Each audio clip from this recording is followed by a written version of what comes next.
ebusia for say de nipa eye bone fosam ne say de wo mayi edru no de wodwen ho a wonte ase emema edi eye ewu emansusu edi ewu na emema no mpo de aya na yehu ni say ye normal because wo mo ne de ba na wudie ni nyoma de ada ne da ye de ma wo mo nanso se oba basia betimi aye bibi no aya na dodo na enwinwi have doubt bi e wo ho se oba de ansa na obetu anamo bi no na chese nye na ni kan so na ye bibi e na afem ba be ma de otimi gina ho na ni kan so betimi aye ade bi ba ema enam se sa ehun wo mu ne sa ayam hihye wo mu ni tin se wote se oba ya ade mpo a na wodwen ho se da bi oba de wontimi nyen ka aka se be ma mpo dia enso sense ye ne wiase ya ba bedru no emma krompo edi ewu chan emma wo mu ewo ene wiase emu na ebusuafo abaya ene de ne din entimi ama metudwa na nimfia eba abonten eye se wadi imfinhia aduonu enum 25 years wono ankasa atwese kan ekune kanchima wone no etiem na sei ena ensem no emu enchiremu etiem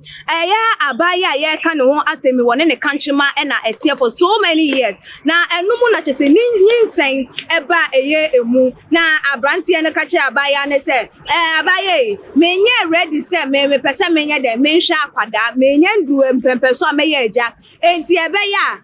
ye funu no hwe na pe bibi eka no na ne no ano ne nkoso ane ntena ye yabrabo mu se de ati anigye kwan so na na abaya no se ehe ne ha ye no ane sen na ambene a enu ti no memi nkonko yi me yemo emangu na se enu nko ne me ba nyankopon ede amamia na me ka ne sen na me fa ne he na se wugya mi si echi na mantimi anwo bie mu a me na sese sobo no ebe baba beda meso na mekunu e na eba bebre na me na prayer camp enti anya de se meye nne aye echina enti abaya ne ye na gye so be keep nyinsem na no na choso ko be me ho na okwa pesika e de free be me ho no man be me so de o se an me nyinsem me nka se me pa show enti se waye waso den na waye wadwensem wo be kura nyinsem no e dia ene wa ehwe eye wo ba wa eye wa de ene chese ekwa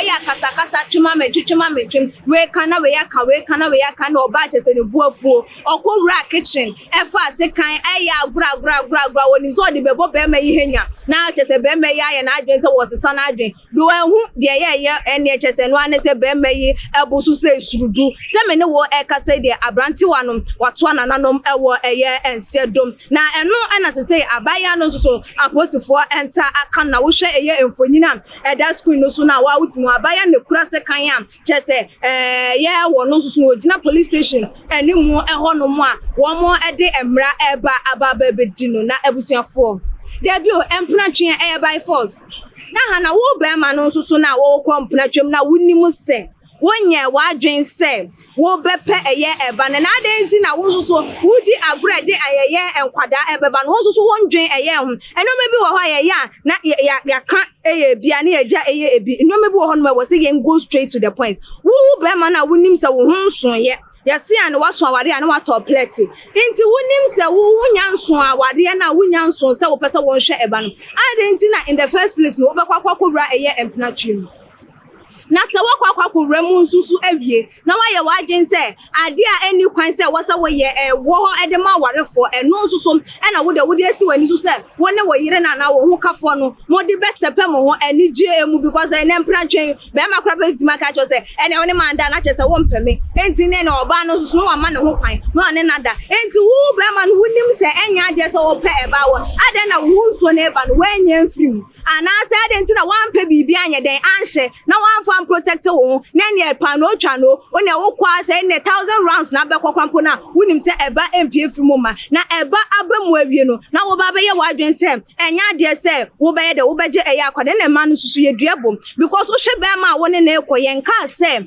da ne da ye kona kope eye de anwa anase wo eso ne di afium wo mu se wo betimi no obi astarte e wa abrabom oni bi e de na susu betimi ene no akọ enkakra nanso wo hwe be ma no se de ne ye bia esi etie na tebia esi etie na wonim so se be ma we nyinsem ba enya de so obegina adenti na susu be bie wonamu ede ama no in the first place because ade na ankasa na mo ye no eye bone ade na mo ye na ankasa na eye nyankopon achiwade enti still na why wadwen so be ade na wo susu oba no wo protect eye wo ho ene de contraceptives ena aye bebre e wa adwamanso yi se wonim se ade we egum be ma yi onye na adwen so obehwa akwada enti amu hunu mu ho na akwakopo bibie anomanya de say advocating for say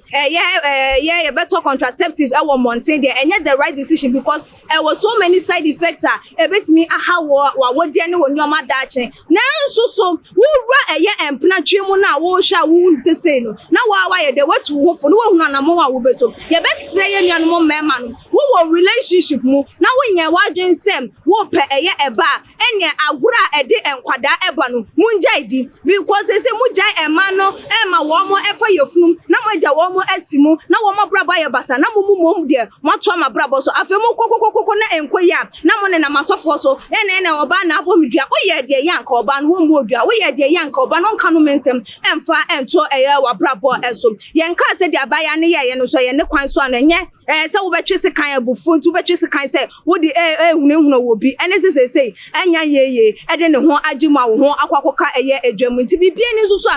ye den a asembie ne ho ye de se kan ene edwa ye de ntoboase na eka bibie ni amoma ye nyanti ase as matured people na ye nka se de be ya ye for how be say ememeto ye nkata ye ho eso wadwenchefa ensemi ho ene se fa betu dwa e wotuma gh comment section ebiem nso like videos na share e all the social media platform eso ekuyesika pa enemy dasne ye besan edi ehia ebi makam